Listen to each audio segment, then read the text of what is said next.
Hi, everybody. Today we're going to talk about my third book, The Pony Governor. Came out on after the Paise Press. Essentially what happened was I had written another book-length sequence, this time about Ohio's governor at the time. My first real step into political poems, and had put together a whole sequence that I was pretty happy with. And coming off of As We Refer to Our Bodies and Temporary Champions, I really wanted to start to push things a little bit and try something a little bit stranger, a little bit more pointed. And I had met online a really incredible young artist and publisher named Michael Prihoda. And he had this interesting sort of business setup with After the Pause. It was a literary magazine, and he was starting to publish books with the idea that they were going to be published to raise money for charity. And so a book that's as political as this one and had that kind of flavor to it, and was ridiculing a public figure and sort of stretching out that kind of thing into like a full book. It's not like, you're looking at a politician writing a poem that's tucked into metaphor and different things, sort of speaking to the current political landscape, but to take that idea and to stretch it out much further. And so I was real happy with what I'd done, and thought that instead of using a sequence as a spine, as I did with the Ohio poems and As We Refer to Our Bodies and the crowd sequence and Temporary Champions, I wanted to have this sort of standalone, partially because I wasn't writing any standalone political poems at that point, not many, and definitely couldn't use it. It was weird enough and abstract enough. I couldn't use it the same way. And I wanted to see if it was a book on its own. I wanted to see if I'd done enough good, with the scaffolding of it, and trying to figure out, because it can get complicated, right? You're trying to have one whole arc of a sequence. You're trying to make sure that it'll stand up on its own, that the reader will follow you. And I didn't get into the full mapping of the sequence that I do now.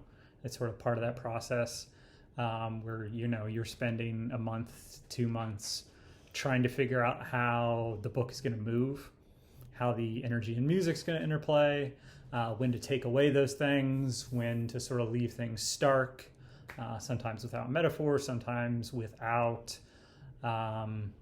any sort of extra fireworks to it, right? You're wanting to lay things bare at a certain point, and mapping and strategizing exactly how the book is going to work in that way.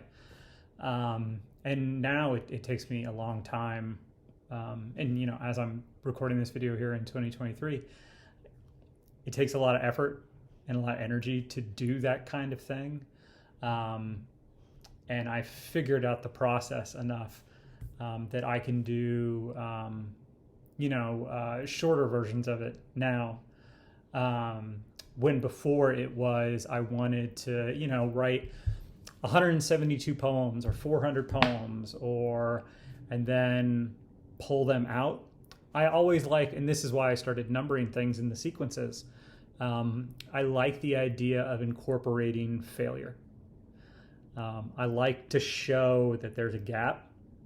I like to show other artists that the editing part of the process acknowledges what didn't work, as well as, here's how this got cobbled together. So keeping the numbered and not having them completely line up linearly, that felt ornery and subversive to me, and felt like a way to show how hard this was and to try to not to reorder necessarily, but to put them in to sort of remove what didn't work and give you sort of my own kind of Frankenstein book sequence thing. Instead of writing X amount of poems and editing them into perfection and then putting that out as a book, I liked the gaps. I like acknowledging the failure, and sort of overcoming it, which maybe looking back is not the smartest decision because, it was my practice at the time. And I wanted to sort of have that be part of the final project, which is risky. And I don't know if I quite got out of it what I'd hoped to get out of it. But at the time, it was the only way I was willing to do it. I wanted to sort of show the gaps, have things tie together, and trust that the poems I were choosing in the sequence would keep the tether long enough to take the reader all the way. And so that, that's always going to be risky. That's putting maybe too much onus on the reader, too much pressure. But I was utterly convinced that this was the way it had to work, that I wanted to show that. I don't know, and if you've read any of the more recent sequences, I've just taken the numbers off completely. I'll have everything mapped out, and then I'll remove the numbers and just have the poems without titles, and the book will be the title. And I'm much more comfortable with that now. And I'm still doing something similar in terms of the editing process. I might remove some poems, or I might reorient some poems to make it better. But when I was doing The Pony Governor, I was doing it a completely different way than I'm doing things now. But I think I learned that maybe I wasn't quite getting out of that kind of editing and that kind of sequencing what I thought I was. It was pretty brash. It was very confident to think you can put a book together like that, show gaps, show failures in the absence of certain numbers, the absence of certain poems, and think that you're doing something more with that without losing anything. And ultimately, I think I lost some things in that process that maybe I could have done better. But I was very happy with this book and the way it turned out in the end, young poet bravado aside. And the process with After the Pause was really great. Michael Brahota is a really smart, really dedicated artist. And I loved the process of, I think the book raised money for the Ohio Alliance for Arts Education. So you're giving up a little bit of money, that would normally come to yourself, but it's going to Ohio and going to arts education, things I very much care about. And so it felt worth it to sort of do a whole book that's going to raise money for charity. And obviously I worked with After the Pause again after this, just because I'm a huge fan of Michael. And I like the idea of a practice of art to help others be taught art. And I liked the confluence of that a great deal. But the book itself, and examining the governor at the time here in Ohio, and sort of the frustration with it, and led to, honestly, it led to a conversation at a bar with a friend of mine. I think we were watching some sort of sports and eating nachos or whatever, and he worked in politics, and I was trying to compare a governor at the time to like what's a large and weak animal. And ponies are not weak, but it made it funny to me. It made it a little bit almost like a toy governor kind of thing. Like you're not a stallion or a racehorse, or you're just kind of a pony, you're just kind of a little horse.